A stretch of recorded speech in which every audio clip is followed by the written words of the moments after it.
In January 1888, a devastating blizzard swept across the Great Plains, leaving a profound impact on American history. Known as the Schoolhouse Blizzard, it struck unexpectedly on an unusually warm winter day.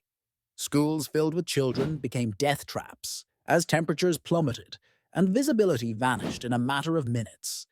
Tragically, hundreds of people, including many schoolchildren, perished as they attempted to find their way home. The blizzard was not just a natural disaster, it highlighted the critical need for better weather forecasting and emergency preparedness. This horrific event led to increased awareness and development of better communication systems.